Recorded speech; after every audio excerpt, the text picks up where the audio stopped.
O primeiro dia de 2026 foi marcado por anúncios no ambiente do Internacional. 3 renovações de contrato de jogadores que tiveram bastante minutagem na temporada de 2025 e que dão o tom de como será a montagem do elenco para o próximo ano.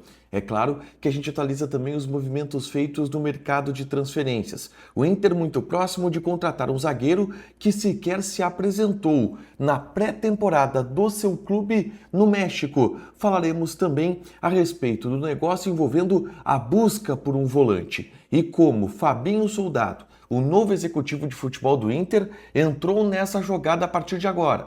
Esse é o Diário do Inter KTO desta quinta-feira, 1º de janeiro de 2026.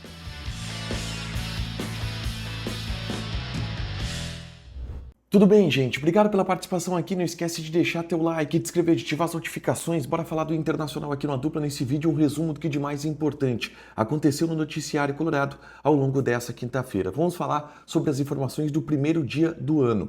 E foi um dia marcado por anúncios. O Inter fez 3 anúncios de renovações contratuais ao longo de todo o dia, tá? E algumas renovações contratuais que a gente já sabia que havia existido, que a gente já havia confirmado, mas que o Inter não havia feito o anúncio e esperou essa virada do ano para fazer.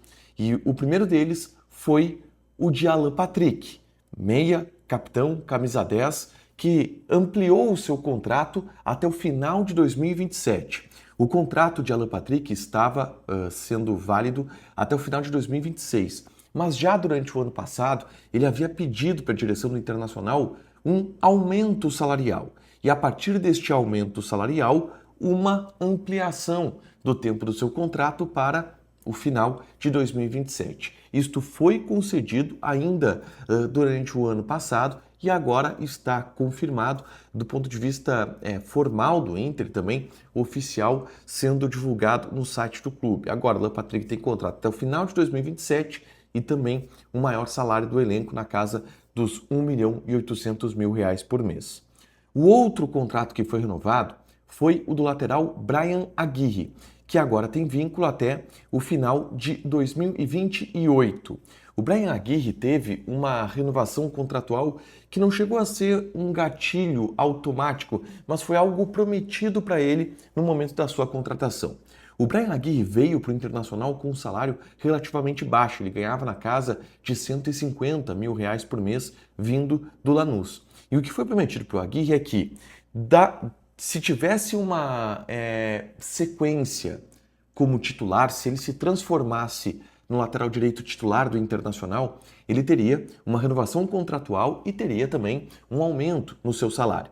O Aguirre não estará nem perto do patamar dos jogadores mais bem pagos do Inter, tá? Longe disso. O salário dele vai ser abaixo dos R$ 500.000 por mês ainda. Mas ele ganha uma valorização importante para quem ganhava R$ 150.000 nesta renovação contratual, em que o Inter atende uma promessa que havia feito de, caso ele fosse titular, renovar o contrato do lateral.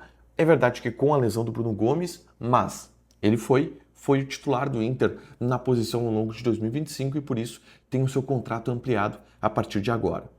E o terceiro anúncio do Internacional foi o de Bruno Henrique, que a gente já havia informado aqui. O Bruno Henrique tinha uma cláusula automática de renovação contratual que foi estabelecida lá quando ele foi contratado e após ficar livre no mercado por rescindir o contrato com o Al Ittihad da Arábia Saudita, o Inter o contratou e estabeleceu essa cláusula de renovação automática a partir de um determinado número de jogos. O Bruno Henrique tem mais de 120, quase 130 jogos com a camisa do Inter em 3 temporadas. Por isso, atingiu essa cláusula e tem agora o vínculo estabelecido até o final de 2026, tá?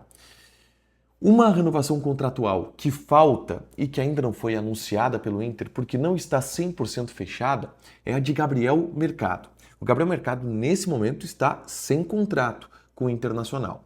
E por mais que as conversas, as negociações, elas estejam indo muito bem, não é oficial ainda que Gabriel Mercado esteja no Inter em 2026. Mas isso deve ser.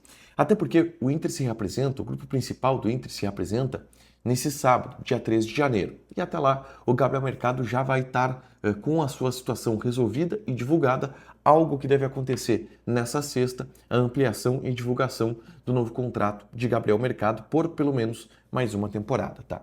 Na tarde desta quinta-feira, eu gravei um conteúdo aqui no canal falando sobre os movimentos que o Inter vai fazer no mercado do ponto de vista de chegadas e as 7 contratações que estão sendo buscadas pelo departamento de futebol do Inter. É só conferir aqui no canal para você saber qual a lista de reforços que o Inter está buscando nessa janela de transferências para a temporada de 2026.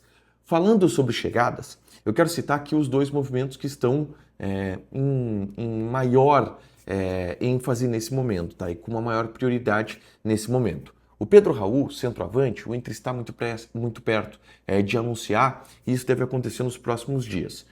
Mas o outro jogador que está muito próximo de fechar com o Inter é o Doria, Matheus Doria. A gente tem falado sobre ele nos últimos dias e o Matheus Doria não se apresentou para estar na pré-temporada do Atlas do México, que é o seu clube. Isso porque ele já tem em avanço com o clube mexicano a sua rescisão contratual. E aí deverá vir para o Internacional, que avançou nas conversas com ele. O salário do Doria estaria na casa de R$600 mil por mês, com luvas, tá? R$600 mil por mês com luvas. E o Inter avançou significativamente e pode anunciar em breve a contratação desse zagueiro. A outra movimentação sendo feita pelo Inter é a da busca por um volante. O Fernando ainda está estudando se vai ou não voltar a jogar no Internacional. E o Inter aguarda o retorno desse jogador. Mas o Luiz Gustavo não é descartado ainda, tá? E o Inter ainda mantém o Luiz Gustavo como um plano B, por mais que o Luiz Gustavo tenha tido propostas, por exemplo, do Mirassol. O Luiz Gustavo pediu 500 mil por mês para assinar com o Inter. O Fernando, na casa de 1 milhão. E por isso a demora do Inter em resolver essa questão, aguardando uma resposta do Fernando, que é o plano A do Inter para 2026. Mas quem entrou no negócio agora foi o executivo de futebol do Inter, Fabinho Soldado. Anteriormente, o Fernando havia tido uma reunião com Abel Braga e uma conversa com Paulo Pesolano, técnico do Inter, que por telefone conversou com ele. E as conversas foram produtivas, foram positivas, mas o Fernando agora terá uma conversa com o Fabinho Soldado, que entrou nesta negociação para fechar, seja com o Fernando ou seja com o Luiz Gustavo. O Inter deve ter essa resposta até a reapresentação que acontece neste sábado. Para fechar, gente, vamos falar aqui de KTO. Odds desta sexta-feira, tá? De jogos espalhados pelo mundo, não só no futebol, tem rodada da NFL, da NBA neste final de semana, mas quero convidar vocês a apostarem na Série A do Campeonato Italiano. Cagliari e Milan. Odd do Cagliari 6.5, empate 3.95, Milan 1.53. Joga na KTO com responsabilidade, um site para você se divertir, proibido para menores de 18 anos, porque apostas podem fazer com que você perca dinheiro. Deixa o teu like, te inscreve, ativa as notificações, que vai ter mais conteúdo aqui no canal. Beijo!